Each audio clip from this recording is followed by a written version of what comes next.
உபாகமம் 34 அதிகாரம், பக்கம் 269. உபாகமம் 34 10, 11, 12 ஒரு 3 வசனத்தை வாசித்து அதில் ஒரு வசனத்தை மையமாக வைத்து தொடர்ந்து செய்தியை கேட்க போகிறோம். 10வது வசனம் மோசே எகிப்து தேசத்திலே இருக்கும். படிக்கலாமா? மோசே எகிப்து தேசத்திலே பார்வோனுக்கும் அவனுடைய எல்லா ஊழியக்காரருக்கும் அவனுடைய தேசம் அனைத்திற்கும் செய்யும்படி கர்த்தர் அவனை அனுப்பி செய்வித்த சகல அடையாளங்களையும் அற்புதங்களையும் அவன் இஸ்ரவேல் எல்லாருக்கும் பிரத்யட்சமாய் செய்த சகல வல்லமையான கிரியைகளையும் மகா பயங்கரமான செய்கைகளையும் பார்த்தால் கர்த்தரை முகமுகமாய் அறிந்த மோசையை போல ஒரு தீர்க்கதரிசியும் இஸ்ரவேலிலே அப்புறம் எழும்பினது இல்லை என்று விளங்கும். இப்போ பைபிளை மூடி வச்சுட்டு கர்த்தர் கொடுத்த நல்ல வார்த்தைக்காக கர்த்தரை ஸ்தோத்திரம் பண்ணலாமா? எல்லாரும் ஸ்தோத்திரம் பண்ணுவோமா? இன்றைக்கு செய்தினுடைய தலைப்பு இப்போ வாசித்த இந்த 3 வசனத்தை மையமாக வைத்து இந்த 3 வசனத்தில் அந்த வார்த்தைகள் இருக்கிறது. மறுபடியும் உபாகமம் 34 அதிகாரத்தை ஒருவேளை மூடி வச்சுருப்பீங்க, பைபிளை எடுத்து கடைசியில் பார்த்தீங்கன்னா 10வது வசனம் பாருங்கள். மோசே எகிப்து தேசத்தில் யாருக்கு முன்னாடி? பார்வோன் அரசனுக்கு முன்பாகவும் அவனுடைய எல்லா அந்த ஊழியக்காரருக்கும் அடுத்து அவனுடைய தேசம் அந்த சிட்டிசன் மக்கள் அனைத்திற்கும் செய்யும்படி கர்த்தர் அவனை அனுப்பி, அதான் ரொம்ப முக்கியம், அனுப்பி செய்வித்த சகல அடையாளங்களையும் அற்புதங்களையும் அவன் இஸ்ரவேல் எல்லாருக்கும் பிரத்யட்சமாய் செய்த சகல வல்லமையான கிரியைகளையும் மகா பயங்கரமான செய்கைகளையும் பார்த்தால், இன்னைக்கு தியானித்தால், குறிப்பு எடுத்தால், பிரசங்கித்தால், 12வது வசனம் கர்த்தரை முகமுகமாய் அறிந்த மோசையை போல ஒரு தீர்க்கதரிசியும் இஸ்ரவேலில் அப்புறம் எழும்பினதில்லை என்று விளங்கும். இந்த வார்த்தை உண்மையிலும் உண்மை. கரங்களை தட்டி ஆண்டவரை மகிமைப்படுத்துங்க. எத்தனையோ தீர்க்கதரிசிகள் எழும்பினார்கள், உண்மை. ஆனால் மோசேயை போல ஒரு தீர்க்கதரிசி எழும்பலை. எப்படின்னா கர்த்தரை முகமுகமாய் அறிந்த மோசேயை போல். இப்போ அவருடைய இன்னைக்கு செய்தியினுடைய தலைப்பு அடையாளங்கள் அற்புதங்கள் செய்த மோசே. செய்தியை குறிப்பெடுக்கிறவங்க அந்த நல்ல பழக்கத்தில் எழுதி வைத்துக் கொள்ளுங்கள். மற்றவர்கள் இறுதிய பலகைகளை எழுதி வைத்துக் கொள்ளுங்கள். குறிப்பெடுக்காத பழக்கம் இருந்தால் இறுதிய பலகைகள் ஒவ்வொரு வார்த்தையும் ஆண்டவர் குறிப்பெடுக்கிறவங்கள விட ஆண்டவரே என் இருதயத்தில் அது பதியணும்னு அப்படி ஒரு ஆவலோடு இருங்க. ஆண்டவர் உங்களோடும் பேசுவார், குறிப்பெடுக்கிறவங்களோடும் பேசுவார். இறுதிய பலகைகளை எழுதுறவங்களோடு ஆண்டவர். குறிப்பெடுக்கிறவங்க குறிப்பு எடுங்க, இறுதிய பலகைகளையும் எடுங்க, 2 செய்யுங்க. குறிப்பெடுக்காதவங்க இறுதிய பலகைகளை மாத்திரம் எழுதுங்க, ஏன்னா நீங்கள் குறிப்பெடுக்கலை. ஓகே, இப்போ அற்புதங்கள் அடையாளங்கள் நீங்கள் பேசும்படி விரும்புகிறேன். முதலாவது பிரதர் பேசுங்க. அற்புதம் என்றால் என்ன? அதிசயம் என்றால், அதிசயம் சிஸ்டர் சொல்லலாம், யோசிச்சு வைங்க. பிரதர் இவ்வளோ பேர் இருக்கீங்க, நீங்கள் சொல்லலாம். இல்லைனா நானே பேசிடலாம், ஒரு பிரச்சனை இல்லை, 1 மணி நேரம் பிரசங்கம் பண்ணிடலாம். நீங்கள் பேசணுன்னு விரும்புகிறேன். பைபிளில் அற்புதம்னு வருது, அதிசயம் வருது. என்னைக்காவது யோசிச்சு பார்த்துருக்கீங்களா? அற்புதம்னா என்ன, அடையாளம் என்ன? ஏன் ஆண்டவர் அற்புதம் மட்டும் எழுதி வச்சிருக்கலாம், இல்லை அதிசயம் மட்டும் எழுதி வச்சுக்கலாம்? ஏன் 2 வார்த்தையை கம்பேர் பண்ணி எழுதுறார்? அப்போ அற்புதம் அதில் ஒரு அர்த்தம் இருக்குது, அதிசயத்தில் ஒரு அர்த்தம் இருக்குது. நான் விளக்கம் பின்னாடி கொடுக்குறேன். முதல்ல பிரதர் சாய்ஸ், நீங்கள் சொல்லலாம். சார் அடுத்த மாதம் பிரசங்கத்தை சொல்லியிருங்க, நாங்கள் வீட்டில் ஆராய்ஞ்சி நாங்கள் வந்துடுறோம். அப்போ நீங்கள் பேசும்போது சொல்லுவோம், இப்படி வந்து பேசுனா எங்களை தர்ம சங்கடம் ஆக்குறீங்கன்னு போல் தெரியுது, அப்படியே இருங்க. சிஸ்டர் நீங்கள் உங்களுக்கு அதிசயம், அவங்க அற்புதம் சொல்லலை, நீங்கள் அதிசயம் சொல்லுங்கள். விளக்கம் கேட்குறேன், விளக்கம். சொல்ல முடியாத அற்புதங்கள் அதிசயங்கள் செய்கிறார், ஆராய்ந்து முடியாத பெரிய காரியங்களை எண்ணி முடியாத அதிசயங்களை செய்கிறார். நான் சொன்னது அற்புதம். பிரதர் கேட்டால் அவங்க யோசிச்சுட்டு இருக்காங்க. இப்போ சிஸ்டர் நீங்கள் சொல்லுங்கள். நடக்கிறது அதிசயங்கிறீங்க. Thank you sister. இன்னும் கொஞ்சம் விளக்கம். இப்படி பைபிள் படிக்கும்போது பிள்ளைகள், வாலிப பிள்ளைகளும் சரி, பைபிளை நல்லா ஆராய்ச்சி படிக்கணும். எந்த செய்தியாக இருந்தாலும் பாஸ்டர் எல்லா செய்தியும் உங்களுக்கு கொடுக்க முடியாது, இப்படி தலைப்பு வரும்போது தான் கொடுக்க முடியும். அப்போ நீங்கள் தான் கொஞ்சம் ஆராய்ச்சி பார்க்கணும். உங்களுக்கு ஆவியான, ஏன்னா உங்களுக்குள்ள அபிஷேகம் இருக்குது, ஆவியானவர் வெளிப்படுத்துவார். இன்னும் வெளிப்படுத்தாத ஊழியக்காரன் மூலம் வெளிப்படுத்துவார். புரியுதுங்களா? சரி, அற்புதத்துக்கும் அதிசயத்துக்கும் உள்ள வித்தியாசத்தை நான் கொஞ்சம் சொல்ல விரும்புகிறேன். மோசே மூலம் அற்புதமும் செஞ்சார், மோசே மூலம் ஆண்டவர் அதிசயத்தையும் செய்தார். அது செய்தியில் பின்னாடி வருது. அடையாளங்களும் செய்தார். சரி, ஓகே, நல்லா கவனிங்க. அதிசயம் என்பது ஒரே ஒரு முறை நடப்பது. இப்போ உலக அதிசயம் 7 இருக்குது பார்த்தீங்களா? தாஜ்மஹால், சீனா பெருஞ்சுவர், பாபிலோன் தொங்கும் தோட்டம், பைசா நகரம் சாய்ந்த கோபுரம். இது மாதிரி இன்னொன்று இல்லை. கவனிங்களா? தாஜ்மஹால் மாரி இன்னொன்று இல்லை, வேறு வித்தியாசமாக கட்டியிருக்கலாம். சீன பெருஞ்சுவர் மேலே இன்னொன்று கிடையாது. இதுதான் அதிசயம். அதனால தான் 7 உலக அதிசயம். இன்னும் சில அதிசயங்கள்லாம் இப்போ வந்துடுச்சு. அப்போ நம்ம படிக்கும்போது எத்தனை அதிசயம்? 7 அதிசயம் இப்போ நிறையா வந்துடுச்சு. உதாரணத்துக்கு பைபிள்லேருந்து சொல்கிறேன். செங்கடலை 2ஆய் பிளந்தது அற்புதம் அல்ல, அது அதிசயம். கரங்களை தட்டி ஆண்டவருக்கு மகிமைப்படுத்துங்க. அது மாதிரி மறுபடியும் கடல் ஆண்டவர் என்ன செய்யலை? 2ஆய் பிளக்கலை. இயேசு கடல் மேல் நடந்தார், அது என்னது?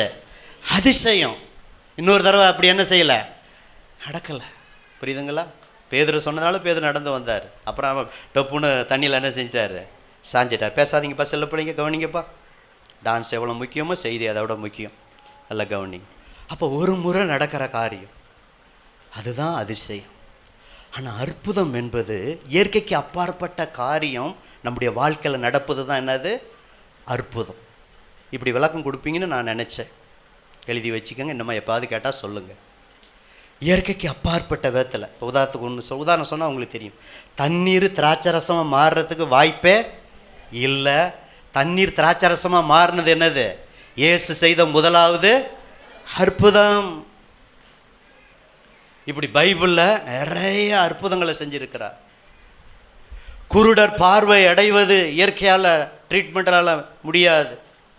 குருடர் பார்வை அடைவது அற்புதம். மரித்தோர் உயிர்தோடு எழுப்புவது அற்புதம். நம்முடைய பைபிள் அற்புதங்களின் புஸ்தகம். நம்முடைய ஆண்டவர் he's a miracle working God, he's a wonder. அவர் அற்புதங்களின் தேவன் மாத்திரமல்ல, அவர் அதிசயங்களின் தேவன். பழைய ஏற்பாட்டு முதல் புதிய ஏற்பாடு வரை நீங்கள் பைபிளை படித்து பாருங்கள். ஏராளமான அற்புதங்களை செய்திருக்கிறார், ஏராளமான அதிசயங்களை கர்த்தர் செய்திருக்கிறார். அப்போ அற்புதம் அதிசயத்தை நீங்கள் தெரிஞ்சுக்கிட்டீங்க. இப்போ நான் செய்திக்குள்ளே போக நான் விரும்புகிறேன். இப்போ மோசையோட எல்லா காரியத்தையும் சொல்ல முடியாது.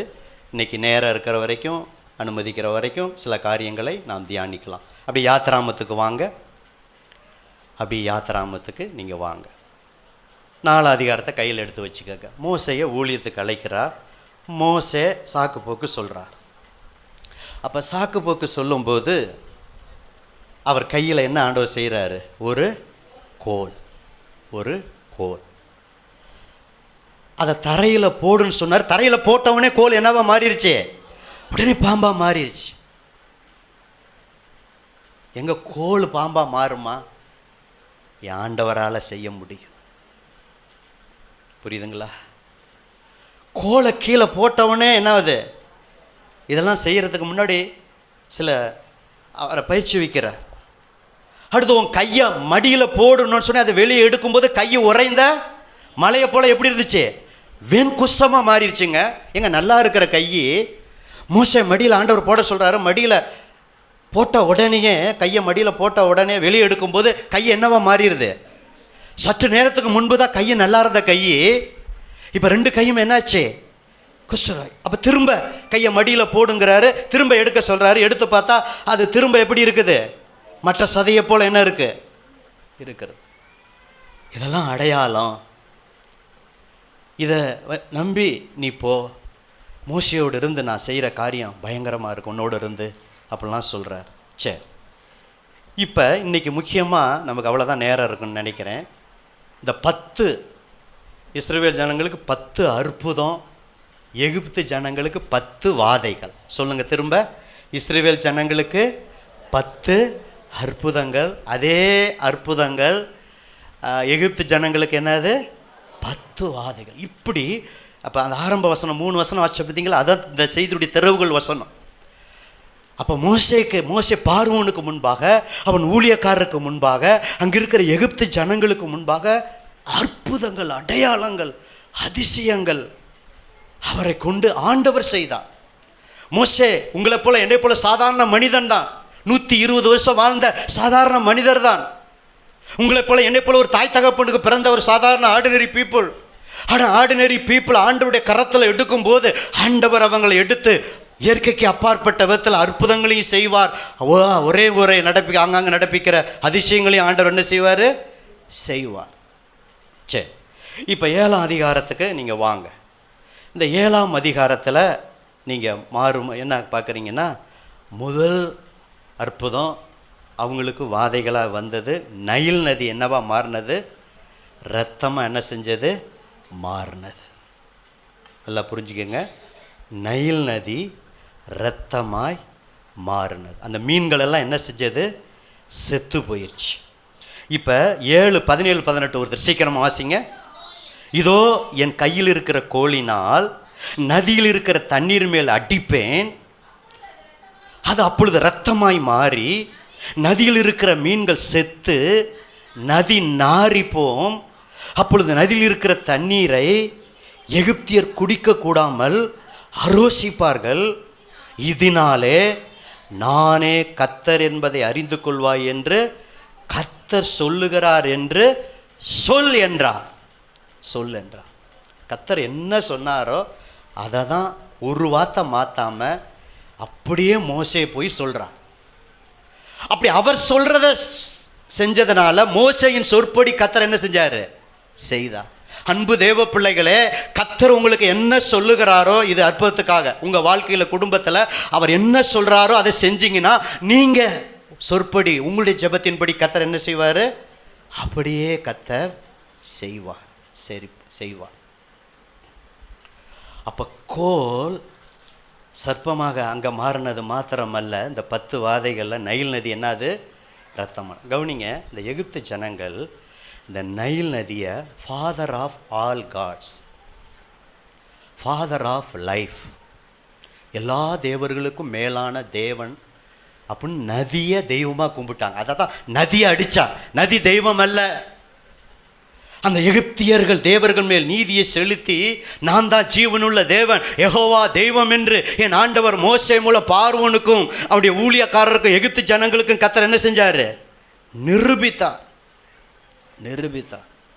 ஏங்க, தண்ணி தாங்க ஆதாரம். தண்ணியெல்லாம் இப்போ எப்படி இருக்குது? ரத்தமாக இருக்குது.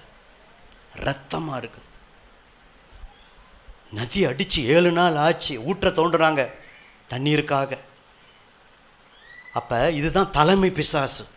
இது பார்வோனின் ஆவி. இன்றைக்கு பிசாசாக அந்த காரியங்கள் இருக்கிற அந்த தெய்வம் அவங்க கும்பிட்டது நைல் நதி. இன்றைக்கும் இந்தியாவில் நதியை தெய்வமாக வணங்குற ஜனங்க இருக்கிறாங்க. தெரியாமல் நதியை கும்பிடுறாங்க. ஒரு காலத்தில் நீங்களும் நானும் அப்படி இருந்தோம். இன்றைக்கு கர்த்தர் இந்த பைபிள் மூலம் வெளிச்சம் கொடுத்ததுனால நதி தெய்வம் அல்ல, அது கர்த்தர் மனுஷனுக்கு விவசாயம் உண்டாக்க, ஆறு உண்டாக்க, தண்ணீர் கொடுக்க, பொருளாதாரம் செழிக்க, விவசாயம் செழிக்க, அதுக்குத்தான் ஆண்டவர் ஊற்றையும் ஆற்றையும் பிளந்தார். தரையை பிளந்து நதியை உண்டாக்கினார். அது மனுஷனுக்கு செழிப்பாக்க. இப்படி தான் நதி. அது இயற்கை, அது கர்த்தர் உண்டாக்குனது அப்படின்னு அந்த ஞான அறிவு இருக்கும். ஆனால் இது தெரியாதனால இன்றைக்கு வாழையடி வாழையாக இன்றைக்கும் நதியை தெய்வமாய், நம்ம ஊரில் ஓடுகிற நதியை, நம்ம ஊரில் வட இந்தியாவில் ஓடுகிற கங்கையை, யமுனா, இன்னும் பல நதிகளை இன்றைக்கும் தெய்வமாய் வணங்குறவர்கள் இருக்கிறார்கள். நான் அவங்கள குறை சொல்கிறதுக்கு முன்னாடி அதை அறியாமல் செய்கிறாங்க. அவங்களுக்காக நீங்களும் நானும் ஜெபிக்கணும். தாத்தா நதியை தெய்வமாக கும்பிட்டதுனால மகன் கும்பிட்றான், மகன் தெய்வமாக கும்பிட்டதால் பேரன் ஏன்னு கேட்குறது. படித்தவன் தான், இன்ஜினியர் தான், டாக்டர் தான், ப்ரொஃபஸர் தான், அப்படியே வாழையடி வாழையாக நதியை தெய்வமாய் கும்பிடுறாங்க. அப்போ எது தெய்வமாய் கும்பிட்டாங்களோ அந்த நதி மேலே கர்த்தர் என்ன செஞ்சார்? அடித்தார். முதல் அடியே ஃபாதர் ஆஃப் ஆல் காட்ஸ், எல்லா தேவர்களுக்கும் மேலான தேவன் நைல் நதியை கும்பிட்டாங்க எகிப்து ஜனங்கள். அந்த தலைமை பிசாசை கர்த்தர் என்ன செஞ்சார்?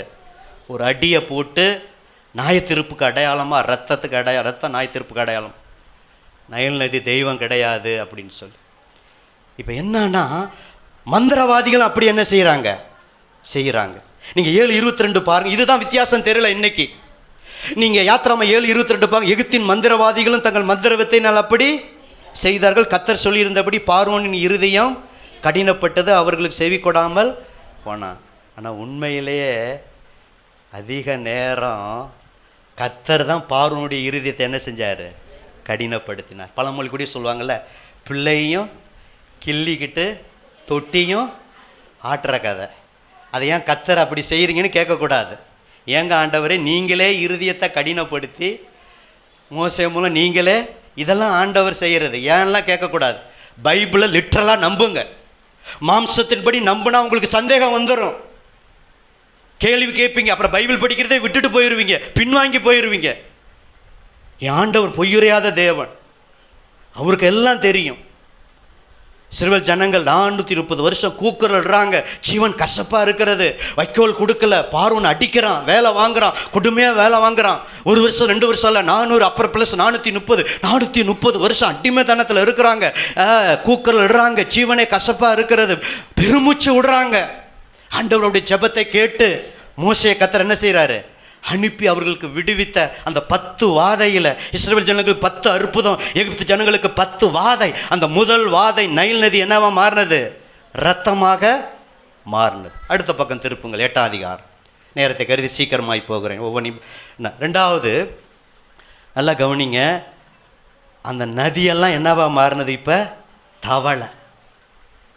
ஒரு வீட்டில் ஒரு தவளை வந்தாவே அப்படியே சிச்சிங்கிறோம், அப்படியே அரோகசிக்கிறோம். எங்கள் பெட்டில் தவளைங்க, கவனிச்சிருக்கீங்களா? என்னைக்காவது படித்து தியானிச்சிருக்கீங்களா? பெட்டில் தவளை, கிச்சனில் போனால் கிச்சனில் தவளை, பாத்திரத்தில் தவளை, திறந்துருந்தால் பாத்திரத்து உள்ள தவளை. ஒரு தவளை 2 தவளை அல்ல, எகிப்தே நாரி போகிற அளவுக்கு அவ்வளவு ஊழியக்காரர் வீடுகளும் ஜனத்தின் வீடிலும் அடுப்பிலும் மாப்பிசகிற தொட்டில் எல்லாத்திலும் தவளை. இது என்ன தெரியுங்களா? அவங்க பிராக் காட், தவளைய தெய்வமாக என்ன செஞ்சிட்டாங்க? கும்பிட்டாங்க. அதனால தான் 2வது அடி அது என்ன செஞ்சார்? அடிச்சா. தவளை தெய்வம் அல்ல, தவளை நான் உண்டாக்குன ஒரு உயிரினம், அவ்வளோதான். பாம்பு மாரி தவளை, பள்ளி மாரி தவளையை போய் தெய்வமாக கும்பிடுறீங்களேன்னு சொல்லி எகிப்து ஜனங்களுக்கு பாடத்தை கற்பிக்க, இஸ்ரவேல் ஜனங்களுக்கு இன்னும் யெகோவா தான் தெய்வம் என்பதை உணர்த்த ஆண்டவர் என்ன செஞ்சார்? தவளைகள் வந்த உடனே அப்படியே எகிப்த தேசத்தையே மூடிக்கொண்டது. நீங்கள் 8:7 ஒருத்தர் வாசிங்க சத்தமா. மந்திரவாதிகளும் தங்கள் மந்திர வித்தையினால் அப்படி செய்து எகிப்தின் மேல் தவளைகளை வர பண்ணினார். இதனால தான் வித்தியாசம் புரியல. நம்ம சொல்கிறோம், இங்கே வாங்க, கர்த்தர் உங்கள் வாழ்க்கையை மாற்றுவார், குழந்தை பாக்கியம் கிடைக்கும், அற்புதம் நடக்கும், கடன் பிரச்சனை நீரும், வியாதி நீங்கும் அப்படின்னு சொன்னால் அவங்க சொல்கிறாங்க எங்கள் கோயிலுக்கு வாங்க, அங்கே கயிறு கட்டுங்க, இங்கே பாருங்க நாங்கள் போய் அங்கே எங்களுக்கு குழந்தை பாக்கியம் கிடைச்சது, நாங்கள் போய் அங்கே எங்களுக்கு வியாதி போகுச்சு. அப்போ நமக்கு என்ன செய்யலை? விசுவாசிக்க ஒன்றும் புரியல. நம்மளும் இத்தனை நாள் சபைக்கு வாரோம், ஞானஸ்தானம் எடுத்துருக்கிறோம், ரட்சிக்கப்பட்டிருக்கிறோம், வார்த்தை எடுக்கிறோம், குறிப்பு எடுக்கிறோம், தொடர்ந்து வாரோம், எவ்வளோ காரியம் செய்கிறோம், அங்கேயும் அற்புதம் நடக்குது. என்ன நல்லா கவனிங்க, கர்த்தருடைய பிள்ளைகள் சத்தியத்தை தெரிஞ்சுக்க, பிசாசுக்கும் அற்புதத்தை செய்கிற வல்லமை இருக்கிறது. இதில் அப்படியே ஒரு நூலை வச்சுட்டு பேப்பரை வச்சுக்கிட்டு 8ஆம் அதிகாரத்தை திரும்ப வருவோம். இதுக்கு ஒரு வசனத்தை வாசிச்சுட்டு 3வது குறிப்புக்கு நான் போக விரும்புகிறேன். இப்போ வெளிப்படுத்தல் விசேஷத்தை நீங்கள் எடுங்க. வெளிப்படுத்தல் விசேஷத்தை எடுங்க. நீங்கள் வெளிப்படுத்தல் விசேஷத்தை எடுத்தீங்கன்னா இந்த 16-13 அங்கே தவளனே வரும் பாருங்க. அப்பொழுது பார்த்தீங்களா, பிசாசு எப்படி நம்ம ஆண்டவர் பிதா குமாரன் பரிசுத்த ஆவியானவராக இருக்கிறாரோ, பிசாசுக்கும் திரியேகம் உண்டு. பிரதர், இதை தெரியலன்னா தெரிஞ்சுக்கோங்க. எப்படி நம்ம பிதாங்கிறோம், இயேசுங்கிறோம், ஆவியானவருங்கிறோமோ, அதே போல் இந்த திரித்துவம் அதிலே வருது பாருங்க. வெளிப்படுத்தல் 16-13. அப்பொழுது வலு சர்ப்பங்கிறது அது ஒரு பிசாசில், அது ஒரு ஒன்று, திருத்துவத்தில் ஒன்று. வலு சர்ப்பத்தின் வாயிலும் 2வது மிருகங்கிறது திருத்துவத்தில், பிசாசுடைய திருத்துவத்தில் அது 2வது நபர். மிருகத்தின் வாயிலும் 3வது திருத்துவத்தில் எப்படி நமக்கு பரிசுத்த ஆவியானவர் இருக்கிறாரோ, அதே போல் பிசாசுனுடைய திருத்துவத்தில் கள்ள தீர்க்கதரிசியின் வாயிலும் இருந்து அங்கே வார்த்தை வருதா? என்ன ஒப்பான? தவளைக்கு ஒப்பான எத்தனை ஆவி? 3 அசுத்தாவிகள் புறப்பட்டு வர கண்டேன். அவைகள் அற்புதம் அல்ல, அற்புதங்களை செய்கிற பிசாசின் ஆவிகள். இப்போ புரிஞ்சுக்கிட்டீங்களா பிரதர்? பிசாசும் அற்புதம் செய்யும், மந்திரவாதி அற்புதம் செய்கிறாங்க, அதான் சீபும்பாங்கிறாங்க, உடனே கையில் வருது. சில ஏமாத்திர வித்தையும் செய்கிறாங்க. இதில் தான் நான் அப்படி தெல்லுமுள்ள ஆடி போயிடுறோம், ஏமாந்து போயிடுறோம். ஜோசியக்காரன்ட்ட போனால் அப்படியே சொல்லிடுறான், நடந்தது நடக்க, ஐயோ என் காரியத்தை அப்படியே சொல்லிட்டாருன்னு சொல்லி அப்படியே ஏமாந்துடுறோம். பிசாசும் குறி சொல்லும், பிசாசும் அற்புதங்கள். இந்த 3 ஆவி எப்படி பிதா அற்புதம் செய்கிறாரோ, இயேசு அற்புதம் செய்கிறாரோ, ஆவியானவர் அற்புதம் செய்கிறாரோ, அதே போல் வலு சர்ப்பமும் அற்புதம் செய்யும், மிருகமும் அற்புதம் செய்யும், கள்ள தீர்க்கதரிசியும் அற்புதம் செய்யுது. இது அற்புதங்கள் செய்கிற ஆவி. 3 அசுத்தா. தவளைக்கு ஒப்பான, தவளைன்னு வருதா? அப்போ அதனால தான் ஆண்டவர் தவளை என்ன செஞ்சார்? தவளையா தெய்வமாக கும்பிடுறீங்க, இப்போ கும்பிடுங்க. வீட்டில் வந்துருச்சு, பெட்டில் வந்துருச்சு, அப்படியே கும்பிடுங்க. அந்த தவளையோடே படுத்துக்கங்க. பாத்திரத்தில் விழுந்துருச்சு, அப்படியே சேர்ந்து சமைங்க. நான் இப்படி தியானிக்கும் போது நான் அப்படி தியானித்தேன். அப்போ மட்டும் சீ சீ சீ சீ சீ சீ சீ. அப்புறம் தவளை என்ன பண்ணுறது? தெய்வமாக கும்பிடு. இப்போ நூல் வச்சுருப்பீங்க, என்ன மாதிரி எடுங்க, திரும்ப வாங்க. அதுதான் சீக்கிரம் எடுக்கிறதுக்கு ஐடியா. பேப்பர் வச்சுருக்கீங்க, நூல் வச்சுருப்பீங்க. இப்போ 8ஆம் அதிகாரத்தில் அப்படி இருக்கும்போது மறுபடியும் பார்வோன் என்ன செய்கிறாரு? இந்த மோசேட்ட வரும்போது, மோசே கர்த்தரை நோக்கி பார்க்கும்போது அப்படியே எல்லாமே என்ன செஞ்சது? அப்படியே போயிடுச்சு. அப்படி வேண்டி கொண்டு போகும்போது இப்போ பாருங்கள் 9வது வசனம் 8-9. அப்பொழுது மோசே பார்வோன் நோக்கி, தவளைகள் நதியில் மாத்திரம் இருக்கத்தக்கதாய் அவைகள் உம்மிடத்திலும் உம்முடைய வீட்டிலும் இல்லாமல் ஒளிந்து போகும்படி செய்ய உமக்காகவும் உம்முடைய ஊழியக்காரருக்காகவும் உம்முடைய ஜனங்களுக்காகவும் நான் விண்ணப்ப வேண்டிய காலத்தை குறிக்கும் மேன்மை உமைக்கே இருப்பதாகன்னு சொல்லி அவர் என்ன செய்கிறாரு? ஜெபம் பண்ண ஆரம்பிக்கிறார். நடந்தது என்ன தெரியுங்களா? 12 பாருங்கள். மோசையும் ஆரோனும் பார்வோனை விட்டு புறப்பட்டார்கள். பார்வோனுக்கு விரோதமாக வரப்பண்ண தவளைகள் நிமித்தம் மோசே கர்த்தரை நோக்கி கூப்பிட்டான். ஊழியக்காரன் எல்லா சூழ்நிலையும் கர்த்தரை நோக்கி கூப்பிட்டான். எனக்கு தொட்ட வசனம் 13 பாருங்கள். மோசேயின் சொற்படி செய்தார். வீடுகளிலும் முற்றங்களிலும் வயல்களில் இருந்த தவளைகள் செத்து போயிற்று. அவைகளை குவியலாக சேர்த்தார்கள். அதனால் பூமி எங்கும் நாற்றம் உண்டானது. லெகு உண்டாயிற்று பார்வோன் கண்டபோது மறுபடியும் இருதயத்தை என்ன செஞ்சான்? கடினப்படுத்த. இது 2வது. 3வது நீங்கள் பார்த்தீங்கன்னா கையை கோலை நீட்டி புழுதியில் என்ன செஞ்சார்? அடிக்க சொன்னார். இன்றைக்கும் பூமியை பூமாதேவின்னு கும்பிடுறாங்க. பூமி அடித்தார். பூமி பூமாதேவி அல்ல. பூமி மனுஷன் வாழ்வதற்காக, மனுஷன் வாழ்வது. இன்றைக்கி சந்திரனில் போய் மனுஷன் குடியேறதுக்கு ட்ரை பண்ணுறான். ஏண்டா உன்னை எங்கே வச்சா கோடிக்கணக்கான செலவு பண்ணிக்கிட்டு அங்கே போகிறதுக்கு பணத்தை செலவு பண்ணிக்கிட்டு, இதான் மனுஷன் புத்தி. குடியிருப்பதற்காக ஆண்டவர், நீ எத்தனை விஞ்ஞானி வந்தாலும் சந்திரனில் போய் குடியிருக்க முடியாது. குடியிருப்பதற்காக என் ஆண்டவர் வைத்திருக்கிற இடம் என்னது? பூமியில் தான். நீங்கள் எங்கே குடியிருக்கணும், எந்த இடத்துல ஃப்ளாட் வாங்கணும், எந்த இடத்துல வீடு கட்டணும், எந்த இடத்துல வாடகை இருக்கணும், எந்த இடத்துல சர்ச் இருக்கணும். நம்மளும் எத்தனையோ இடத்துல பார்த்தாலும் இந்த இடத்துல தான் சர்ச் இருக்கணும். ஆண்டவர் முன்குறித்த இடத்துல தான் நம்மளை கொண்டு வந்து நாட்டி நம்மளை ஆசீர்வதிப்பார். அப்போ பூமி அவங்க தெய்வமாக கும்பிட்டாங்க. பெண்களையும் என்ன செஞ்சாங்க? தெய்வமாக. 3வதாக அவங்க என்ன செஞ்சாங்க? கும்பிட்டாங்க. இன்செக்ட் காட், 6 கால் கொண்ட பூச்சியை தெய்வமாக கும்பிட்டாங்க. இப்போ பாருங்கள் வித்தியாசத்தை சொல்கிறேன். நைல் நதி ரத்தமாக மாறின போது மந்திரவாதியும் செஞ்சாங்க. தவளைகள் காரியத்தில் மந்திரவாதியும் செஞ்சாங்க. சில காரியத்துக்கு மேலே பிசாசால் அற்புதம் என்ன செய்ய முடியாது. பிசாசின் அற்புதத்தை கண்டு பிரதர் சிஸ்டர் ஏமாந்து போகாதீங்க. நம்முடைய ஆண்டவர் தான் அற்புதங்களின் தேவன், அதிசயங்களின் தேவன். பாருங்கள் 18வது வசனம் ஒருத்தர் கண்ணீர்னு வாசிங்க. மந்திரவாதிகளும் பார்த்தீங்களா, தங்கள் மந்திர வித்தையினாலே பெண்களை பிறக்கும்படி பிரயத்தனம் செய்தார்கள். செய்தும் அவர்களால் கூடாமற் போயிற்று. பெண்கள் மனிதர் மேலும் மிருக ஜீவன்கள் மேலும் இருந்தது. அப்பொழுது மந்திரவாதிகள் பார்வோன் அரசனை நோக்கி, இது தேவனுடைய விரல் என்றார்கள். அல்லேலூயா. போதும் சிஸ்டர், இது தேவனுடைய விரல். எங்க ஒரு பேனு தலையில் வந்தாவே சிஸ்டர்களுக்கு தெரியும். அந்த பேனை எடுத்து குத்தி இன்னும் ஈரெல்லாம் வந்தால் அவ்வளோதான். எங்க அவ்வளோ பெண்கள், ஏன்னா இந்த பேனை தெய்வமாக கும்பிட்டாங்க. பெண்களை இன்செக்ட் காட், 6 கால் கொண்ட பூச்சியை. அதனால தான் அந்த தெய்வத்தை அடித்தார். அது தெய்வம் கிடையாது, அது பெண்கள் தான். இப்போ மந்திரவாதி கூட என்ன செய்யலை? ட்ரை பண்ணி பார்த்தாங்க. இப்போ சில அற்புதங்களுக்கு மேலே பிசாசு செய்ய முடியாது.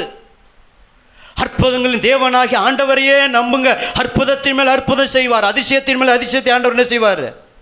செய்வார். நீங்கள் 7ஆம் அதிகாரத்தில் ஒரு வாத நைல் நதி, இந்த 8ஆம் அதிகாரத்தில் 3 காரியத்தை பார்த்தோம். இப்படி தான் ஞாபகம் வச்சுக்கணும் 10 காரியத்தை. 7ஆம் அதிகாரத்தில் 1, 8ஆம் அதிகாரத்தில் எத்தனை? 3. 3ல் 1 என்னது? தவளைகள். 2வது பேன்கள். சரி, ஓகே. அடுத்து என்ன செஞ்சாங்க? வண்டுகள். 21 படிங்க சீக்கிரம். உன்மேலும் உன் ஊழியக்காரர் மேலும் உன் ஜனங்கள் மேலும் உன் வீடுகள் மேலும் எத்தனை வித வண்டு? டைப்ஸ் ஆஃப் வண்டுகள், பலவித வண்டுகள். இது என்ன தெய்வம் தெரியுங்களா? த காட் ஆஃப் ஃபைல்ஸ். வண்டுகளின் தேவனை கும்பிட்டாங்க. ஆனால் பாருங்க, அதே இடத்துல தான் கோசே நாட்டில் இஸ்ரேல் ஜனங்க இருக்கிறாங்க. இப்போ ஆண்டவர் கொஞ்சம் வித்தியாசத்தை உண்டு பண்ணுறார். இப்போ கோசே நாட்டில் என்ன இல்லை? வண்டு இல்லை. 23 என் ஜனங்களுக்கும் ஓன் ஜனங்களுக்கும் வித்தியாசம் உண்டாகும்படி இவைகளை செய்வேன், இந்த அடையாளம் நாளைக்கு உண்டாகும் என்று கர்த்தர் சொல்லுகிறார். பார்த்தீங்களா? அப்போ வண்டுகள் இவங்கள்ட்ட இல்லை, அவங்க இடத்துல தான் வண்டுகள். இப்படி தான் ஆண்டவர் பிசாசு செய்கிற அற்புதத்தை விட நமக்கு வித்தியாசமாக அற்புதத்தை செய்து வித்தியாசத்தை என்ன செய்வார்? அவர் உண்டு பண்ணுவார். வண்டை தெய்வமாக கும்பிட்டாங்க. அந்த வண்டு மேலே ஒரு அடி. அது தெய்வம் அல்ல, அது தெய்வம் அல்ல. அப்புறம் இவங்க ஊழியக்காரர்கள் போய் ஜெபம் பண்ணி தான் அப்புறம் அந்த வண்டெல்லாம் என்ன செஞ்சது? நீங்கினது. இந்த முறையும் பார்வோன் இருதயத்தை என்ன செஞ்சான்? கடினப்படுத்தான். சரி, 9ஆம் அதிகாரத்துக்கு வேகமாய் வருவோம். 9ஆம் அதிகாரத்தில் 3வது வசனம் ஒருத்தர் வாசிங்க. கர்த்தருடைய கரம் வெளியில் இருக்கிற உன் மிருக ஜீவன்களாகிய, கவனிக்கிறீங்களா? குதிரைகள் மேலும் கழுதைகளின் மேலும் ஒட்டகளின் மேலும் ஆடு மாடுகளின் மேலும் மகா கொடிதான கொள்ளை நோய். 5வது வாத அவங்களுக்கு இவங்களுக்கு அற்புதம். மகா கொடிதான கொள்ள நோய். குதிரை, கழுதை, ஆடு மாடு. ஆனால் அதே இடத்துல தான் இஸ்ரவேல் ஜனங்களுடைய குதிரை, கழுதை, ஆடு மாடு இருக்கு. அவங்க ஆடு மாடு என்ன செய்யல? ஒன்று சாவல. 4வது வசனம் பாருங்க. கர்த்தர் இஸ்ரவேலின் மிருக ஜீவன்களுக்கும் எகிப்தியரின் மிருக ஜீவன்களுக்கும் வித்தியாசம் பண்ணுவார். இஸ்ரவேல் புத்திரருக்கு உரியவைகள் எல்லாவற்றிலும் ஒன்றும் எங்க அதே ஊர்ல அதே பட்டணத்தில் என் ஆண்டவர் இப்படிப்பட்ட வித்தியாசத்தை உண்டு பண்ணுவார். எப்படி ஒரு இடத்துல மழை பெய்து ஒரு இடத்துல மழையை தடுக்கிறாரோ, அதே போல அதே பக்கத்தில் இருக்கிற அவங்க ஆடு மாடுகள் எல்லாத்திலையும் அப்படியே கொப்பளங்கள். மகா கொடிதான் அந்த கொள்ள நோய். அடுத்ததான் கொப்பளம் நினைக்கிறேன். கொள்ள நோய். இதுக்கு நான் ஒரு காரியத்தை சொல்லட்டுங்களா? எகிப்து ஜனங்க மிருகத்தை என்ன செஞ்சாங்க? தெய்வமாக வணங்கினாங்க. குறிப்பெடுக்கிறவங்க குறிப்பெடுத்து வைத்துக் கொள்ளுங்கள். ஜூபிடர் தேவதைய ஆட்டுக்குட்டியின் சாயலாக ஜூபிடரை தெய்வத்தை வணங்கினாங்க, ஆட்டுக்குட்டியின் சாயல். அப்போலோ தேவதையை வணங்கினாங்க, பசுமாட்டின் சாயலை. பசுமாட்டை பார்த்தா எகிப்து ஜனங்க அப்போலோ தெய்வம் அப்படின்னு கும்பிடுவாங்க. ஆட்டுக்குட்டியை பார்த்தா ஜூபிடர் தேவதைன்னு சொல்லுவாங்க. டயானா தேவதையை பார்த்தா பூனையின் ரூபத்தில் இருக்கும். அதெல்லாம் எகிப்தில். வீனஸ் தேவதை மீன் வடிவில் இருக்கும், அதை தெய்வம்னு கும்பிட்டாங்க. மெர்க்குரி ரெட்டை மீன் வடிவம். அப்போ இதுலேருந்தெல்லாம் பார்க்கும்போது இவங்க மிருகத்தை என்ன செஞ்சாங்க? தெய்வமாக கும்பிட்டாங்க. அதனால தான் ஆண்டவர் கழுதை, குதிரை, ஆடு மாடு மேலே மகா கொடிதான கொள்ள நோயை உண்டாக்குனார். 6வது வசனம் பாருங்க. மறுநாள் கர்த்தர் அந்த காரியத்தை செய்தார். எகிப்தினுடைய மிருக ஜீவன்கள் எல்லாம் செத்து போயிடுச்சு. நீங்கள் ஆடு மாடு வளர்க்குறவங்கள பார்த்தீங்க, உயிரே வச்சிருப்பாங்க. ஒரு ஆள் செத்து போனால் அப்படியே வேதனைப்படுவாங்க. எங்கள் வீட்டில் இருக்கிற அத்தனை ஆடு மாடு குதிரை கழுதை எல்லாம் எகிப்துடைய. ஆனால் இவங்கள்ட்டையும் ஆடு மாடெல்லாம் இருந்துச்சு. இஸ்ரவேல் ஜனங்கள்கிட்ட ஒன்று கூட என்ன செய்யலை? சாகலை. பார்வோன் விசாரிக்கிறான். பார்வோனுக்கு இப்போ உணர்த்துறாரு. ஒவ்வொரு காரியத்தை செஞ்சு அவரே கடினப்படுத்தினாலும் அவரே கிள்ளி விட்டாலும் புள்ள தொட்டில் ஆட்டினாலும் அவரே சில காரியத்தை இப்போ செய்கிறார். ஏலாசனம் பாருங்கள், பார்வோன் விசாரிக்கிறான். இஸ்ரவேலரின் மிருக ஜீவன்கள் ஒன்றாகிலும் சாகவில்லை என்று அறிந்தான். ஆனாலும் பார்வனுடைய இருதயமோ கடினப்பட்டது. அது அவன் ஜனங்களை என்ன செய்யலை? போக விடலை. போக விடாமல் இருக்க இருக்க இருதயம் கடினப்பட பட ஆண்டவர் அற்புதத்தின் மேல் அற்புதம், அவர்களுக்கு வாதையின் மேல் வாதை, இஸ்ரவேல் ஜனங்களுக்கு அற்புதத்தின் மேல் அற்புதத்தை செய்து அதை மோசே மூலம் செய்து ஆண்டவர் உறுதிப்படுத்தினார். கரங்களை உயர்த்தி ஒரு அல்லேலூயா சொல்லாமா? அப்போ மிருக ஜீவனையா நீ கும்பிடுற எகிப்து ஜனமே? ஜீபிட்டர் தேவதை ஆட்டுக்குட்டியின் சாயலா? அப்போலா தேவதை பசுமாட்டு சாயலா? டயானா தேவ பூனையின் ரூபமா? வீனஸ் தேவதை மீன் வடிவத்தில் அதை கும்பிடுறியா? மெர்க்குரி தேவையை ரெட்டை மீன் வடிவத்தில் கும்பிடுறியா? ஆண்டவர் என்ன செஞ்சார்? எல்லாத்தின் மேலே என்ன செஞ்சார்? கொள்ள நோயை வந்து சாகடிச்சார். சே, அடுத்த ஒரு வாதை, இஸ்ரவேல் ஜனங்களுக்கு அற்புதம். சாம்பலை அள்ளி, இது வரைக்கும் கோலை நீட்டிகிட்டு இருந்த மோசே இப்போ சாம்பல் அள்ளி வானத்துக்கு நேரம் என்ன செய்கிறாரு? இறைக்கிறாரு. எரிபந்தமான கொப்பளம். எங்கள் சரீரத்தில் ஒரு கொப்பளம் வந்துச்சுன்னா நீங்கள் பாருங்கள், கை சும்மா இருக்காது. ஒரு சின்ன கட்டி வந்து அந்த கட்டி என்ன செஞ்சுருக்கோம்? அதை சொரிய சொல்லும், நோண்ட சொல்லும், எல்லாம் செய்யும். ஏன் ஒரு முகப்பெருசு முகத்தில் வரட்டும், அது கிள்ளி எரிஞ்சாதான் என்னது? பிதிக்க எரிஞ்சாதான் ரத்தமானால் கண்ணை சிவப்பானாலும் பரவாயில்ல, முகப்பருவை பிதிக்க எரியும். ஆனால் இவங்க வாழ்க்கையில் அப்படியே எரிபந்தமாக அது எரியுது. அப்படியே ஒரு அம்மா வந்தால் எப்படி கொப்பளம் வந்து எரியும் தெரியுங்களா? அம்மா வந்தால் உங்களுக்கு தெரியும். அப்படி எரிபந்தமான குப்பம் மனிதர் மேலும் மிருக ஜீவன். இப்போ ஆண்டவர் விடலை, மந்திரவாதி நீ உனக்கு பிசாசுனால் நீ அற்புதம் செய்கிறியா, அந்த ஓ மேலே என்ன செஞ்சிருச்சு? 9:10 படிங்க. அப்படி அவர்கள் சூளையின் சாம்பலை அள்ளிக்கொண்டு பார்வோனுக்கு முன்பாக வந்து நின்றார்கள். மோசே அதை வானத்துக்கு நேராக இறைத்தான். அப்பொழுது மனிதர் மேலும் மிருக ஜீவன்கள் மேலும் எரிபந்தமான கொப்பளங்கள் எழும்பிற்று. அந்த கொப்பளங்கள் மந்திரவாதி விடல. மந்திரவாதி நீ பிசாசுனால நைல் நதியை நீ ரத்தமா மாத்தின, வண்டை நீ மாத்தின, அந்த காரியங்களாம் செஞ்ச, ஒரு சில காரியங்களை செஞ்ச, இப்ப செய்ய அப்படின்னு ஆண்டவர் அவங்களையும் விடல. அப்படி அந்த மந்திரவாதிகள் எல்லாருமே உண்டானதினால் அந்த கொப்பளங்கள் நிமித்தம் மந்திரவாதிகளும் மோசேக்கு முன்பாக நிற்கக்கூடாது. கரங்களை உயர்த்தி அல்லேலூயா சொல்லாமா? அன்பு தேவ பிள்ளைகளை, உங்களுக்கு விரோதமான எந்த மந்திரவாத சக்தியும் இல்லை. யாக்கோப்புக்கு விரோதமான மந்திரவாதம் இல்லை. இஸ்ரவேலுக்கு விரோதமாக குறி சொல்லுது இல்லை. அவன் எனக்கு புலிசுனியை வச்சுட்டான், அதை வச்சுட்டான், இதை வச்சுட்டான்னு. கர்த்தருடைய பிள்ளைகள், நீங்க எதையும் நினைக்க தேவையில்லை. 1000 மந்திரவாதிகள், உலகத்தில் இருக்க அத்தனை மந்திரவாதிகள் சேர்ந்து உங்களுக்கு புலிசுனியை வைத்தாலும் அது பழிக்காது. பக்கத்தில் கையை கொடுத்து குலுக்கி சொல்லுங்க. பக்கத்தில் கையை கொடுத்து, எந்த மந்திர சக்தியும். ஆமாம், ரோட்டில் ஒரு எலும்பிச்சை காலம் இருந்தால் நீங்கள் எதை வேணால் தள்ளி போங்க. தைரியம் இருந்தால் ஒரு எலும்பிச்சை பழத்தை மிதிச்சிட்டு போங்க. முடிஞ்சால் எடுத்து ஜூஸ் கூட குடிக்க. நான் ஒன்றும் செய்யாதுன்னு சொல்கிறேன். நம்ம அதை போய் எடுத்து கீழே கிடக்கிறத எடுத்து ஜூஸ் குடிக்க மாட்டோம். அதில் ஒன்றும் இல்லை. இப்போ மந்திரவாதிக்கு, பிசாசுக்கு எதுக்கு நீங்கள் என்ன செய்யாதீங்க? பயப்படாதீங்க. அப்போ என்னன்னா, இதையும் ஒரு தெய்வமாக அவங்க என்ன செஞ்சாங்க? கும்பிட்டாங்க. தைபோன் தெய்வம்னா வியாதி இல்லாமல் சுகமாக காக்கிற தெய்வமா. அப்படி ஒரு தெய்வத்தை எகிப்தில் கும்பிட்டாங்க. எவ்வளவு பாருங்க, எகிப்தை விட இந்தியா இப்போ மோசமாக இருக்குது. அதுலேருந்து தான் ஆண்டவர் உங்களையும் என்னையும் மீட்டா. கண்டதை தெய்வமாக கும்பிட்டோம். ஒரு வெளிச்சம் வந்தால் கூட என்ன செஞ்சோம்? இப்படிலாம் பண்ணிக்கிட்டு இருந்தோம். பள்ளி அது என்னமோ பண்ணுது, கரெக்டாக அதை அடிக்குது பார்.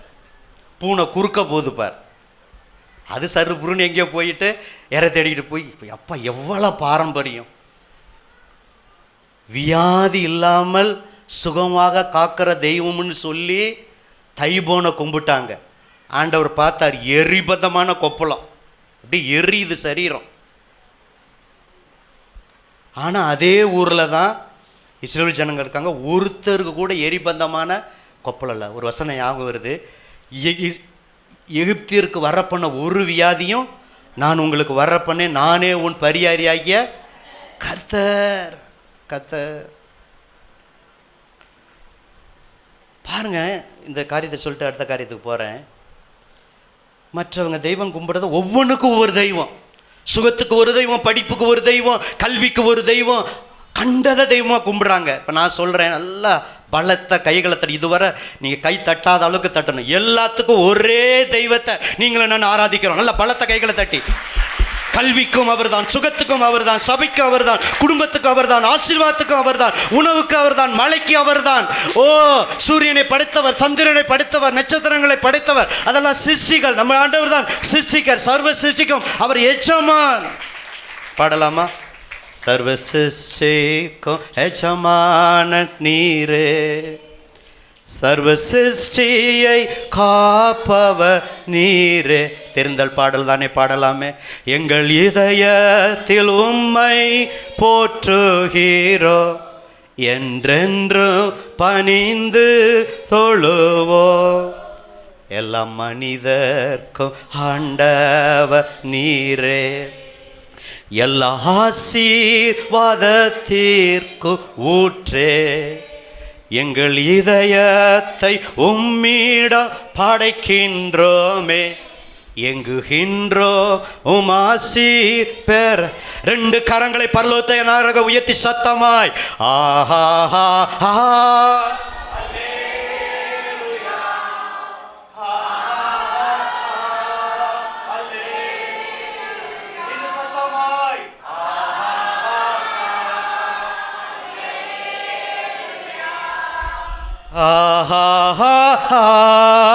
ஹல்லேலூயா,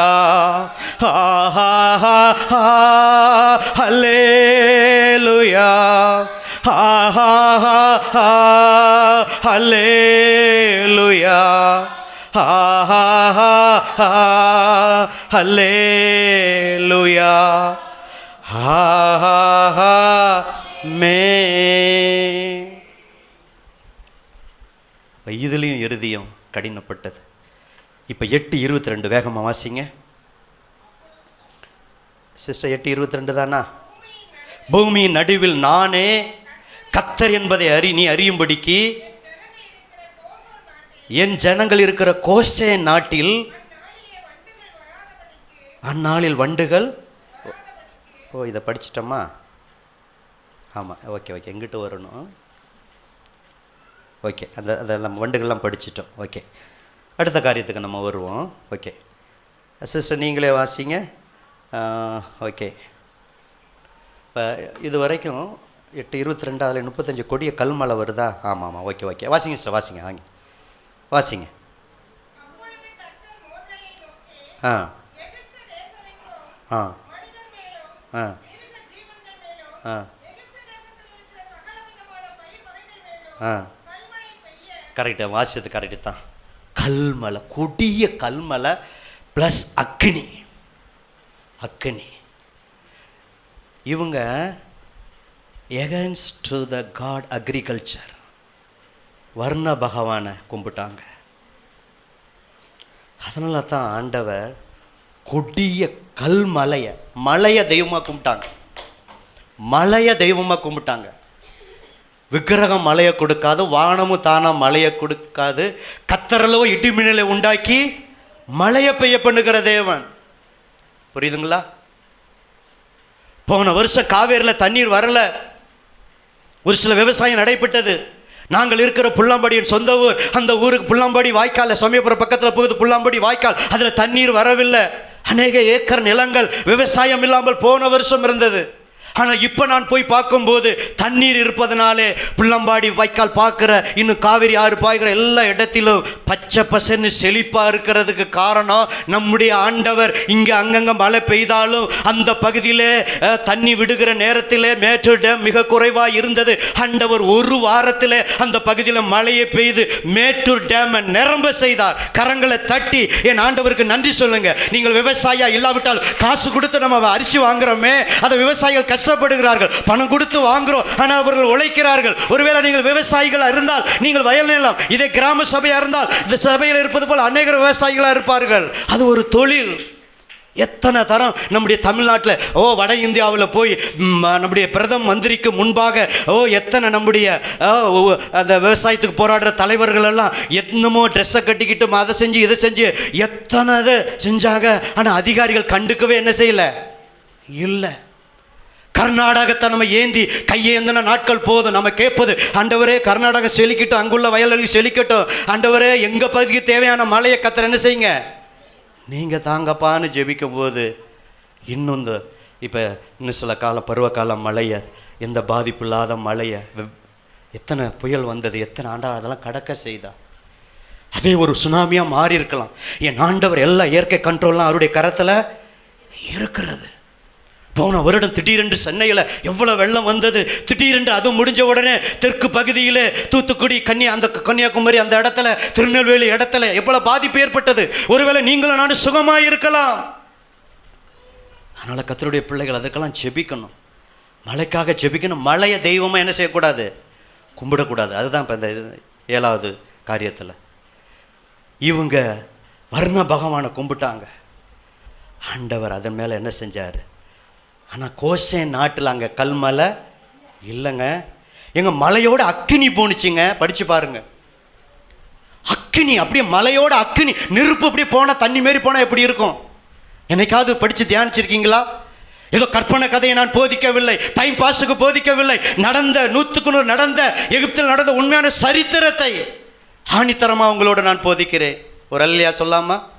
கொடிய கல்மலை அக்கினி, அவங்களுக்கு அவங்க வார்கோதுமை எல்லாம் அழிஞ்சு போச்சு. எல்லாத்தையும் படிக்க நேரம் இல்லை, சுருக்கமாக சொல்லுகிறேன். வார்கோதுமை எல்லாம் அழிஞ்சு போச்சு. ஆனால் அதே கோசேன், அதே எகிப்தில் தான் கோசேன் நாடு ஜோசப் கொடுத்தது. அப்பா சகோதரர்களுக்கு கோசேன் நாடு செழிப்பான நாடு.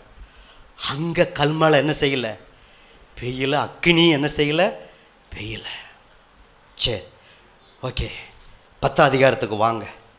அங்கே பார்த்தீங்கன்னா வெட்டுக்கிளி. 10, 12 சீக்கிரம், நேரத்தை கருதி வேகமாய் போகிறேன். அப்பொழுது கர்த்தர் மோசேயை நோக்கி, வெட்டுக்கிளிகள் எகிப்து தேசம் மேல் வந்தது, கல்மழையினால் அழியாத பூமியின் பயிர் வகைகளை எல்லாம் பட்சிக்கும்படி எகிப்து தேசத்தின் மேல் கையை நீட்டு என்றார். அப்பொழுது அப்படியே மோசே தன் கோலை எகிப்து தேசத்தின் மேல் நீட்டினான். அப்பொழுது கர்த்தர், கவனிக்கிறீங்களா, அன்று பகல் முழுவதும், அன்று ரா முழுவதும் கீழ்காற்றை தேசத்தின் மேல் வீச பண்ணினார். விடியற் காலத்திலே கீழ்காற்று வெட்டுக்கிளிகளை என்ன செஞ்சது, கொண்டு வந்தது. அப்படியே பகல் முழுவதும் கீழ்காற்று, இரவு முழுவதும் கீழ்காற்று, அப்படியே வெட்டுக்கிளி, கோடிக்கணக்கான வெட்டுக்கிளி. ஏற்கனவே அங்கே அங்கே கொடிய கல்மலை அக்கினி அதில் அழிச்சது. மிச்சம் மீதி இருக்கிற மரம், செடி, கொடி, பயிர் வகைகளை பாருங்கள். இப்போவும் வட இந்தியாவில், மகாராஷ்டிராவில் அப்படியே பறந்து வந்ததெல்லாம் நம்ம பார்க்குறோம், வெட்டுக்கிளி. இன்றைக்கும் பைபிளில் சொன்னது உண்மைங்கிறதுக்காக ஆண்டவர் அங்கங்கே சில அடையாளங்களை செய்கிறார். அவங்க எகிப்து தேசத்தில் கோடிக்கு அப்படியே வந்து அப்படியே பரம்பி அப்படியே எல்லாத்தையும், கனி, மரம் எல்லாத்தையும் பச்சித்து போட்டது. அப்படியே வெட்டுக்கிளி வந்துச்சுன்னா அப்படியே தலை இருக்கும், அப்படியே மரமாக நிற்கும். எப்படி இருக்கும் அந்த இஸ்ரவேல் ஜனங்கள், யோசிச்சு பாருங்க அவங்களுக்கு. ஆனால் இவங்க இடத்துலையும் சில மரங்கள்லாம் இருந்துச்சு, இங்கே ஒன்று கூட என்ன செய்யலை, நடக்கலை. அப்போ மறுபடியும் இருதயம் கடினப்பட்டது. பார்வோன் அரசன் வந்து மறுபடியும் நீங்கள் இருக்கும்போது மறுபடியும் மோசே, எல்லாத்துக்கும் மோசே தான். மோசே மறுபடியும் வர்றதுக்கும் மோசே தான், அது போகிறதுக்கும் மோசே தான் அந்த காரியத்தை சொன்னான். என்னன்னா, ஆகாரத்தை அள்ளி தருகிற தேவன்னு சொல்லி செராபிச வணங்கினாங்க. இந்த இடத்துல குறிப்பெடுக்கிறவங்க குறித்து வச்சுக்கோங்க. 8வது வாதையில் ஏன் அந்த அடிச்சார்னா வெட்டுக்கிளியை தெய்வமாக கும்பிடுறீங்க. அது எப்படிப்பட்ட தெய்வமா? தி காட் ஆஃப் செராபிஸ். ஆகாரத்தை அள்ளி தருகிற தெய்வம் இயேசு தான். அல்லேலூயா. 5 அப்பம் 2 மீன் 5000 புருஷர்கள் சாப்பிட்டு மீதி எத்தனை கூட நேரம் நிரப்பினார்? 12 கூட. 7 அப்பம் சில மீன்களை எத்தனை புருஷர்கள் சாப்பிட்டார்கள்? 4000 புருஷர்கள் சாப்பிட்டு மீதி எத்தனை கூட நிரப்பினார்? அடுத்த வாரம் வந்து சொல்லுங்க. சரி, நம்முடைய ஆண்டவர் அவர் தான் ஆகாரத்தை அள்ளி தருகிற தேவன். தப்பாக மனிதர்கள் கும்பிடுறாங்க. படித்தவன் படிக்காதவன், இன்ஜினியர், டாக்டர், ப்ரொஃபஸர், அது ஏன்னு சிந்திச்சவன் பைபிளை படிச்சுட்டு ரட்சிக்கப்பட்டு வந்துடுறாங்க. சிந்திக்காத ஆள் இன்னும் இருளில் இருக்கிறாங்க. வெட்டுக்கிளி ஆகாரத்தை அள்ளி தருகிற தேவன், எகிப்தின் தேவர் அல்ல, யெகோவா தான் தேவன் என்று பார்வோனும் எகிப்து ஜனங்களை அறிந்து கொள்ளும்படி ஆண்டவர் செய்தார். அதை விட 9வது என்ன தெரியுங்களா? 10:21, சீக்கிரம் 10:21. அப்பொழுது கர்த்தர் மோசேயை நோக்கி, பார்த்தீங்களா, தடவி கொண்டிருக்கத்தக்கதான இருள் எகிப்து தேசத்தின் உண்டாகும்படி உன் கையை வானத்துக்கு நேராக கோலையும் நீட்டுவார், புழுதியை ஆண்டவர் அற்புதம் செய்ய பல வழிகள், ஒரே வழியில் அற்புதம் செய்ய மாட்டார். குருடனுக்கு தொட்டு சுகமாக்குவார், சீலாங்குளத்தில் போய் கழுவும்பார். ஆண்டவர் எப்படி அற்புதம் செய்வார்? ஒரு இடத்துக்கு போய் அற்புதம் செய்வார், போகாமலே அற்புதம் செய்வார். அவரை தொட்ட யாவரும் சுகமாவார்கள், அவரை தொட்ட யாவரும் என்ன செய்வார்கள்? சுகமாவார்கள். ஆண்டவருக்கு 1000 வழி அற்புதம் செய்ய. அப்போ 3 நாள் மட்டும் காரில். அடுத்த வருஷம் வாசிங்க சிஸ்டர். இல்லை சிஸ்டர், 23 வாசிங்க சிஸ்டர். 3 நாள் மற்றும் ஒருவரை ஒரு காணவும் இல்லை, ஒருவர் தம்மிடத்தை விட்டு எழுந்திருக்கவும் இல்லை. இஸ்ரவேல் புத்திரர் யாவருக்குமோ எனில் அவர்கள் வாசஸ்தலங்களில் வெளிச்சம். ஏங்க 3 நாள் அப்படியே இருள். இன்றைக்கி இருக்கிற எலக்ட்ரிசிட்டிலாம் அன்றைக்கி ஒரு வேளை இருந்திருக்காதுன்னு தான் நினைக்கிறேன். தாமஸ் ஆல்வா தான் பல்பெல்லாம் கண்டுபிடிச்சார்.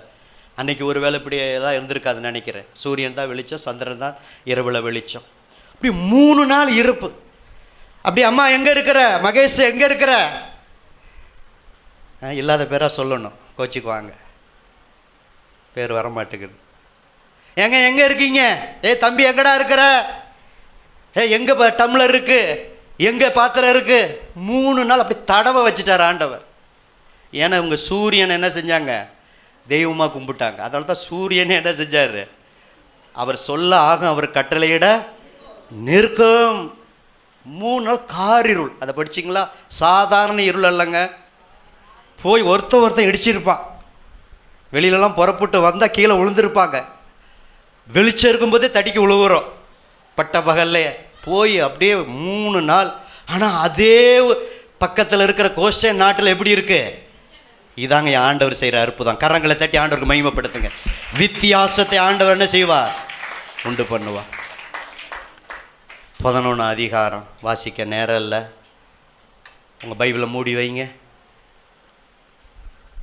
குறிப்பெடுக்கிறவங்க மட்டும் பேனா வச்சுக்கோங்க, மற்ற பைபிளெல்லாம் மூடி வச்சுருங்க. வாசிக்க நேரம் இல்லை. 10வது வாதம் என்ன தெரியுங்களா? அந்த 11 அதிகாரம் 12, 13 அப்புறம்லாம் போய் படித்து பாருங்கள். அதை சொல்லி நான் முடிக்க விரும்புகிறேன். பார்வோனுடைய தலைச்சம் பிள்ளை முதல் கீழே இருக்கிற அடிமட்டம் அடிமை பெண்ணுடைய மகன். கவனிக்கிறீங்களா? எப்படி ஆண்டவர் எழுதி வச்சிருக்கிறார் பார். தலைச்சம் பிள்ளை எல்லாத்தையும் சங்காரம். சாவில்லாத ஒரு வீடு இல்லை. ஐயோ என் பிள்ளை செத்துட்டா, உடனே என் பிள்ளை செத்துட்டா, தலைச்சம் பிள்ளை செத்துட்டா, அப்படியே பக்கத்து வீட்டில் யாருங்க இளவு சொல்லி போகிறது? யாருங்க துக்கம் கொண்டாட வர்றது? யோசிச்சு பார்த்தீங்களா? இதுவரை சரித்திரத்தில் இப்படி நடக்கலை. ஒரு நாடே சுடுகாடாக மாறிடுச்சு. யாருங்க அடக்கம் பண்ண வருவா? அதுவும் தலைச்சம்பிள்ளை எவ்வளோ விசேஷமானது. ராஜா வீட்லேயும் சாவு, மந்திரி வீட்லேயும் சாவு, ஊழியக்காரன் வீட்லேயும் சாவு, எகிப்திய ஜனங்கள் வீட்லேயும் சாவு. சாவு இல்லாத ஒரு வீடு இல்லை. அதே பக்கத்தில் தான் இஸ்ரவேல் ஜனங்க இருக்கிறாங்க. தலைச்சம்பிள்ளையெல்லாம் இருக்குது. ஒரு வீட்டில் கூட ஒரு சாவு இல்லை. 2 கரங்களை உயர்த்தி அல்லேலூயா சொல்லுங்க. அல்ல சத்தமாக யெகோவா தெய்வத்திற்கு ஆமென். ஏன் தெரியுங்களா ரகசியம்? இதுக்கிடையில் என்ன நடந்தது தெரியுங்களா? அதை சொல்லி முடிக்க விரும்புகிற செய்தியை. பஸ்கா ஆட்டுக்குட்டி அங்கே அடித்து அதை சாப்பிட சொல்லி காரியத்தை சுருக்கிறேன். அதை போய் வீட்டில் படித்து பாருங்கள். ரத்தத்தை நிலக்கால்களை என்ன செய்யுங்க? இஸ்ரவேல் ஜனங்களே பூசுங்க. சங்கார தூதன் என்ன செய்வான்? வரும்போது இந்த ரத்தம் பூசப்பட்ட வீட்டில் அவனால் நுழைய முடியல. பார்க்குறீங்களா கர்த்தர் எவ்வளோ பாதுகாக்கிறாருன்னு? அப்படியே கடந்து போகும்போது ரத்தம் இல்லாத வீடு எகிப்தியர் வீடு. உடனே மூத்த மகன் சாகுறான். இதற்கு பிறகு பார்வோனால் என்ன செய்யலை? சும்மா இருக்க முடியல. இது வரைக்கும் கடினப்படுத்தினா இப்போ ஆண்டவரும் அந்த கடினப்படுத்துறதை விட்டுட்டாரு. அவனும் இடையில நான் பாவத்தெல்லாம் அறிக்கை செய்கிறேன், நாங்களாம் பொல்லாத ஜனம் அப்படிலாம் செய்கிறான், அதெல்லாம் உண்மையான பாவரிக்கல்ல. அந்த காரியத்துக்காக லகு உண்டானோன்னு திரும்ப பழைய சுபாவம் வந்துடும். இப்படி இந்த தலைச்சம் பிள்ளை அடித்த உடனே நீங்கள் புறப்பட்டு போங்க. அதுக்கு முன்னாடி பார்வோன் என்ன தெரியுமா சொன்னா தந்திரமா, இதே தேசத்தில் பலியிடுங்க. மோசஸ் சொல்லிட்டார், இந்த தேசத்தில் நாங்கள் பலியிட மாட்டோம். ஆடு மாடை பலியிட்டா ஆடு மாடை கும்பிடுறீங்க, நீங்கள் எங்களை கல்லறிஞ்சு கொண்டுருவீங்க. அதனால் 3 நாள் பிரயாணம் பண்ண போய் கத்தர் சொல்கிற இடத்துல தான் போய் கும்பிடணும். அடுத்து அவன் தந்திரம் என்ன தெரியுங்களா, போங்க தூரமாக என்ன செய்ய மாட்டான், போகாதீங்க. ஞாயிற்றுக்கிழமை சர்ச்சுக்கு வாங்க, வெள்ளிக்கிழமை பெண்கள் ஜெபத்துக்கெல்லாம் என்ன செய்யாதீங்க, வராதிங்க. 3 நாள் பாஸ்டிங் ப்ரேயருக்கெல்லாம் என்ன செய்யாதீங்க, வராதிங்க. ஞாயிற்றுக்கிழமை வழக்கமாக வந்தால் போதும், அதிக தூரமாக போக வேண்டாம். ஓவர் பக்தி வேக வேண்டாம். ஏதோ ஒரு அதிகாரம் வாசித்தா போதும், 2 அதிகாரம்லாம் வாசிக்க வேண்டாம். ஒரு 1/4 மணி நேரம் ஜெபம் பண்ணால் போதும். அரை மணி நேரம்லாம் ஆண்டவர் 1 மணி நேரம் ஜெபம் பண்ண சொன்னார், 1 மணி நேரம்லாம் ஜெபம் பண்ணணும். இப்படி இது பார்வோனின் ஆவி. இன்னைக்கு பிரதர் பார்வோனி இல்லை, பார்வோனி ஆவி, பிசாசு. உங்களை அதிக தூரம் போக வேண்டாம், தேசத்திலே பலியிடுங்க. இப்படிலாம் தந்திரமாக வஞ்சிப்பான். அவனை நீங்கள் துரத்தணும், ஓட துரத்தணும். செய்தியை கேட்கறது மாத்திரம் இல்லை, குறிப்பெடுக்கிறது மாத்திரமல்ல, ஞாயிற்றுக்கிழமை சர்ச்சுக்கு வர்றது மாத்திரமல்ல, செய்தியை கேட்டு அதன் பிறகு நடக்கும்போது தான் உங்கள் வாழ்க்கையில் கத்தர் அற்புதத்தின் மேல் அற்புதம் செய்வார், அதிசயத்தின் மேல் அதிசயம் செய்வார். ஒரு இல்லையே சொல்லாமா? அடுத்து புருஷர் மாத்திரம் போங்க.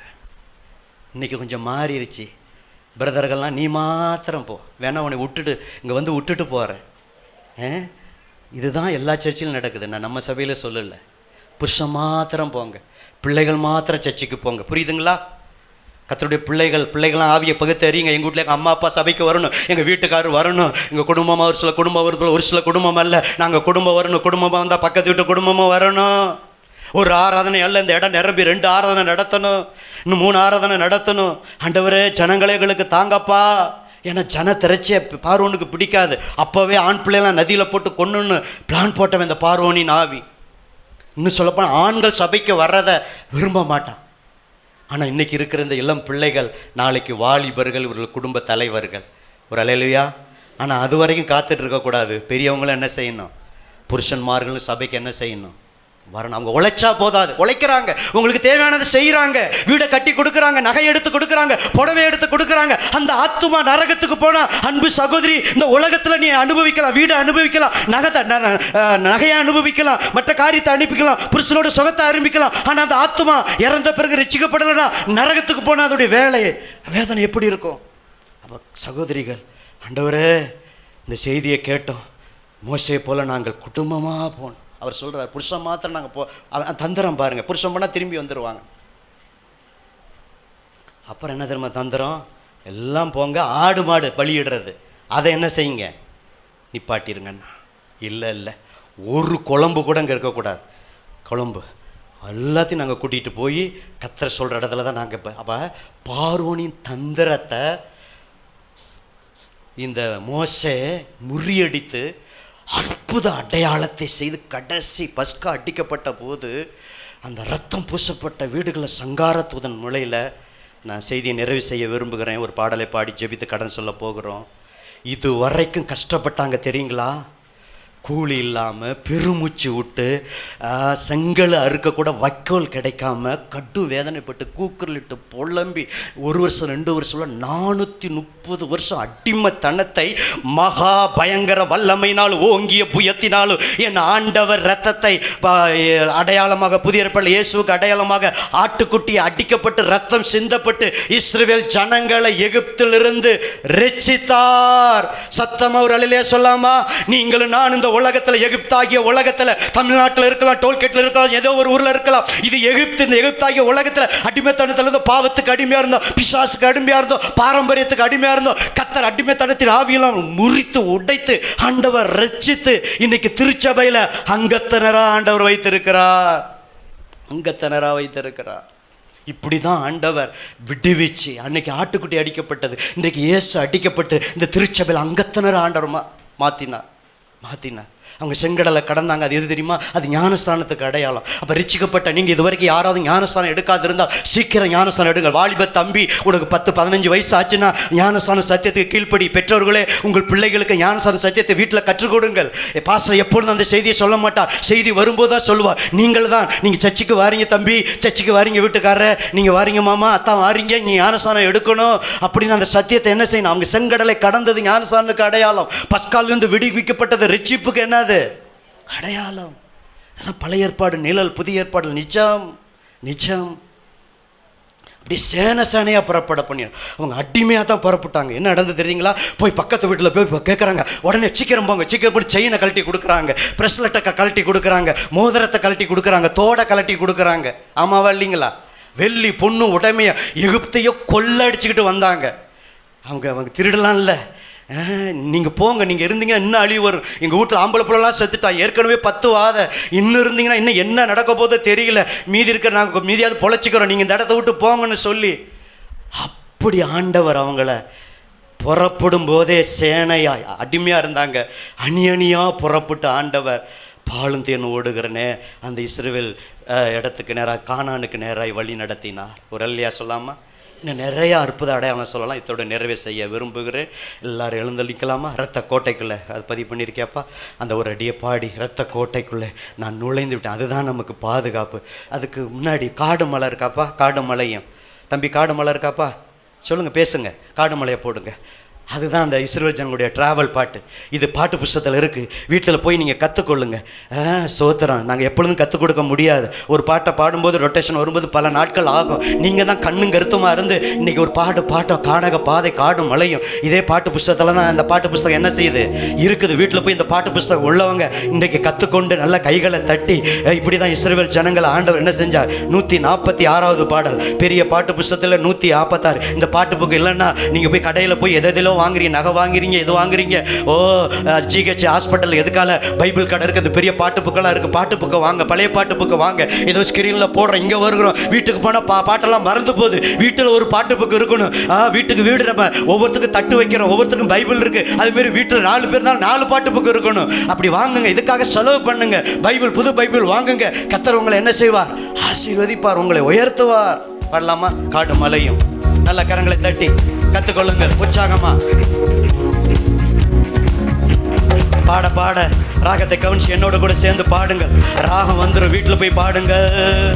ஒருவேளை செல்லு இருந்தால் செல்லில் அந்த பாட்டை போட்டு பாருங்க, பாட்டு வரும். பாட்டு புக்கு இல்லைன்னா செல்லில் பாட்டி வீட்டை கற்றுக்கொள்ளுங்கள். இப்படி தான் இஸ்ரவேல் ஜனங்களை 430 வருஷம் பிறகு அற்புதத்தினால் அடையாளத்தினால் செங்கடலே கூறு போட்டு பிளந்து ஆண்டவர் நடத்தினார். 40 வருஷம் அற்புதம் செய்தார். அதெல்லாம் தியானிக்க நேரல்ல. 10 வாதைகள், 10 அற்புதத்தை தான் தியானிச்சோம். பாடுவோம். கனக பாதை காடும் மலையும் காரிருளே சூழ்ந்திடினும். கனக பாதை காடும் மலையும் காரிருளே சூழ்ந்திடினும். மேகஸ்தம்பம் அக்கினி தோன்றும் வேகம் நடந்தே. நான் பாட கவனிச்சு பாடுங்க. மேகஸ்தம்பம் அக்கினி தோன்றும் வேகம் நடந்தே முன் செல்லுவார். பயப்படாதே, கலங்கிடாதே, பாரில் இயேசு காத்திடுவார். பரம காணான் விரைந்து சேர்வாய், பரமனோடென்று வாழ். நல்ல உச்சமாய் கரங்களது. பரம காணான் விரைந்து சேர்வாய், பரமனோடென்று வாழ்ந்து. எகிப்தின் பாவ வாழ்வை வெறுத்தே, இயேசுவின் பின்னே நடந்தே. எகிப்தின் பாவ வாழ்வை வெறுத்தே, இயேசுவின் பின்னே நடந்தே. தூய பஸ்கா நீ புசித்தே, தேவ பலனால். அதுதான் திருவிருந்து. தூய பஸ்கா நீ புசித்தே, தேவ பலனால். கடலை பாரும், கடலை பாரும், 2ஆய் பிளக்கும். கூட்டமாய் சென்றே இஸ்ரவேல் ஜனங்கள் கடலை பாரும், 2ஆய் பிளக்கும். கூட்டமாய் சென்றே கலக்கும். சத்ரு சேனை மூழ்கி மாடும், ஜெயம் சிறந்தே முன் செல்லுவா. சத்ரு சேனை மூழ்கி மாடும், ஜெயம் சிறந்தேன். குளிர்ந்த ஏழும் பன்னீரூற்று காணுவாய் பேரிச்சமர். பாடுங்க. குளிர்ந்த ஏழும். இப்படிதான் இஸ்ரவேல் ஜனங்களை வழி நடத்தினார். காணுவாய் பேரிச்சமர. கண்மலையே தாகம் தீர்த்து மண்ணரிசித்து முன் செல்லுவார். ஆமென். கண்மலையே தாகம் தீர்த்து மண்ணரிசித்து முன் செல்லு. கசந்த மாறா உன்னை கடக்கும் கஷ்டத்தால் உன் கண் சொரியும். கசந்த மாறா உன்னை கடக்கும் கஷ்டத்தால் உன் கண் சொரி. பின் திரும்பி சோர்ந்திடாதே நன்மை அருள்வாய் முன் செல்லுவாய். பின் திரும்பி சோர்ந்திடாதே. கொடுமை யுத்தம் உன்னை மடக்கு கோரையோர்தான் வந்ததற்கு. கொடுமை யுத்தம் உன்னை மடக்கு கோரையோர்தான் வந்ததற்கு. தாங்கும் கர்த்தர் ஓங்கும் கையால் தூக்கி சுமப்பார் முன் செல்லுவார். தாங்கும் கர்த்தர் ஓங்கும் கையால் தூக்கி சுமப்பார் முன் செல்லுவார். புது கனிகள் காணான் சிறப்பே பாலும் தேனும் ஓடிடுமே. புது கனிகள் காணான் சிறப்பே பாலும் தேனும் ஓடிடுமே. இந்த காணா கல் மிதித்து சொந்தமடைய முன் செல்லுவார். இந்த காணா கால் மிதித்து சொந்தமடைய. பயப்படாதே கலங்கிடாதே பாரில் இயேசு காத்திடுவார். பரமகானான் விரைந்து சேர்வாய் பரமனோடென்று வாழ்த்திடுவார். பரமகானான் விரைந்து சேர்வாய் பரமனோடென்று வாழ்ந்திடுவார். அப்படி எகிப்தின் வாழ்வை ஸ்லோவா பாடி ஜெபிக்கலாம். எகிப்தின் பாவ வாழ்வை வெறுத்தே இயேசுவின் பின்னே நடந்தே. எகிப்த வெறு பிரதர், எகிப்த வெறுங்க சிஸ்டர், எகிப்த வெறுங்க வாலிபனே. மோசே பார்வோனிய குமாரத்தின் மகன் எனப்படுவதை வெறுங்க.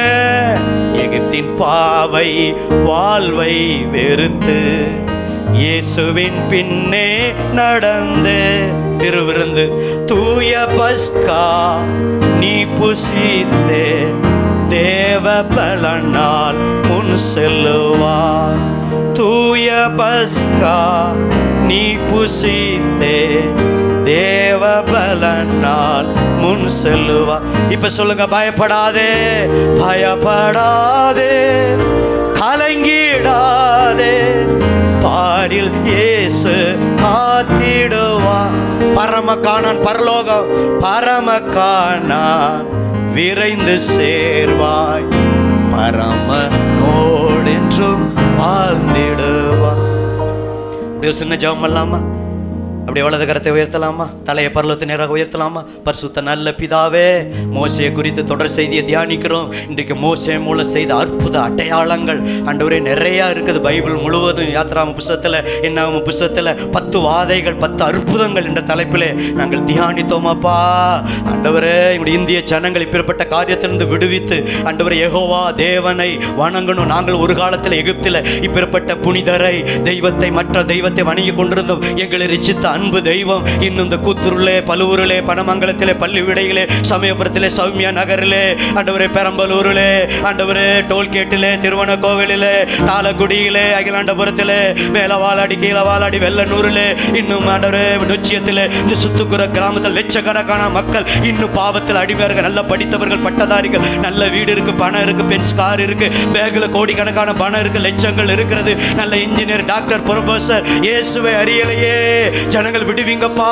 எல்லா பார்வோனின் ஆவிகளை துரத்துகிறோம், தடை செய்கிற பார்வோனின் ஆவிகளை துரத்துகிறோம். விசுவாசிகளின் தடை செய்கிற தூரமாய் போக வேண்டாம், ஞாயிற்றுக்கிழமை போனால் போதும் என்று தடையை கொண்டு போகிற எல்லா பார்வோனின் ஆவிகளை துரத்துகிறோம். வைராக்கியமா மோசையை எழுப்புவீராக, சபையில மோசையை எழுப்புவீராக. மோசை இன்னைக்கு இல்லை, மோசையை போன்ற சுபாவம் உள்ளவர்களை திருச்சபையில எழுப்புவீராக. செய்தி கேட்பது மாத்திரமல்ல, அடியை கொடுப்பது மாத்திரமல்ல, குறிப்பிடுவது மாத்திரமல்ல. ஆண்டவரே, இங்க இருக்கிற சிறு பிள்ளைகள் சிறு வயசுல மோசையை போல எழும்பட்ட வாலிப பிள்ளைகள் வாலிப வயதுல எகிப்தை வெறுத்தது போல வாலிப பிள்ளைகள் எகிப்தை வெறுக்கட்டும், பாவத்தை வெறுக்கட்டும். ஆண்டவரே உதவி செய்யுங்க. திருமணமான சகோதர சகோதரிகள் சேனையாய், புருஷர்கள் 6 லட்சம் பேர், மனைவிகள் 6 லட்சம் பேர், மனைவி பிள்ளைகளோடு சேர்த்து 20-30 லட்சம் பேர் அணி அணியாய் ஒரு பெரிய சபையாய், திரளான சபைக்கு ஒரு ஊழியக்காரனாய், மாபெரும் தலைவனாய் மோசேயை அற்புத அடையாளத்தினாலே உறுதிப்படுத்தினீர். சபையில் அற்புதங்கள் நடப்பதாக இயேசுவின் நாமத்தில். இப்பொழுது வியாதியோடு வந்தவர்களுக்கு வியாதி நீங்குவதாக, உள் உறுப்பிலே வல்லமை இறங்குவதாக, பல்லில் இருக்கிற ப்ராப்ளம் மாறுவதாக, யூட்ரஸ் ப்ராப்ளம் மாறுவதாக, நரம்பு சம்பந்தமான வியாதி மாறுவதாக, தோல் சம்பந்தமான வியாதிகள் மாறுவதாக, தலைவலி இயேசு கிறிஸ்து நாமத்தில் வாங்குவதாக. ஆண்டவரே, இந்த நாட்களிலே வருகிற காய்ச்சல், ஆண்டவரே வைரஸ் காய்ச்சல் இயேசுவின் நாமத்தில் நீங்கி இன்னைக்கு வராத தேவ பிள்ளைகள் அடுத்த வார சர்ச்சைக்கு வருவார்களாக. இயேசுவின் நாமத்தில் மலட்டு கற்பங்கள் திறக்கப்படுவதாக. குழந்தை பாக்கியம் இல்லாதவர்களுக்கு அற்புதம் செய்வீராக. நீர்தான் அற்புதங்களின் தேவன், அதிசயங்களின் தேவன். எல்லா ஆசீர்வாதத்துக்கும் ஊற்று ஆண்டவரே.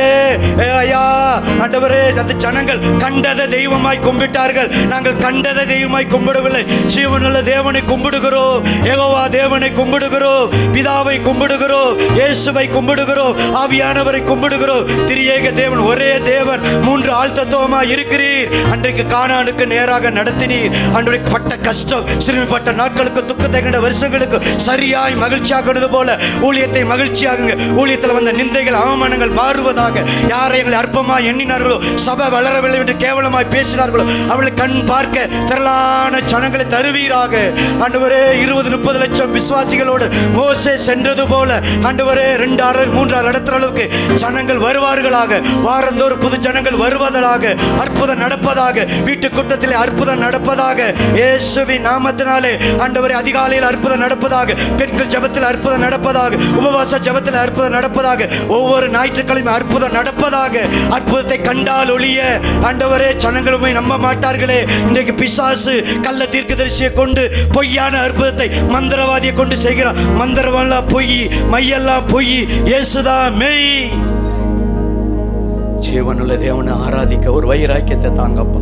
இந்த செய்தி அநேகர் உள்ளத்தில் பேசட்டும். போய் சாப்பிட்டுட்டு அன்று படுக்கும்போது பேசுங்க, இரவு பேசுங்க. இந்த வாரம் முழுவதும் இந்த செய்தியை பிள்ளைகள் தியானித்து இன்னும் அற்புத அடையாளத்தோடு இவர்களும் ஜெபிக்கும்போது, ஊழியக்காரன் ஜெபிக்கும்போது மாத்திரமல்ல, விசுவாசிகள் அடக்கம் அடையாளங்கள் என் நாமத்தினால் பிசாசுகளை துரத்துவார்கள், சர்ப்பங்களை எடுப்பார்கள், சாவுக்கு எதுவான யாங்கொன்றை கொடுத்தால் தீட்டுப்படுத்தாது, நவமான பாஷைகளை பேசுவார்கள், வியாதிஸ்தர்கள் கரங்களை வைப்பார்கள், சொஸ்தம் ஆவார்கள் என்கிற அந்த வாக்கு தத்தங்கள்லாம் நடக்கட்டும். இனி பெரிய பெரிய அற்புதங்கள் நடக்கட்டும். டாக்டரால் கைவிடப்பட்ட வியாதிகள்லாம் சபையை நோக்கி வரட்டும்.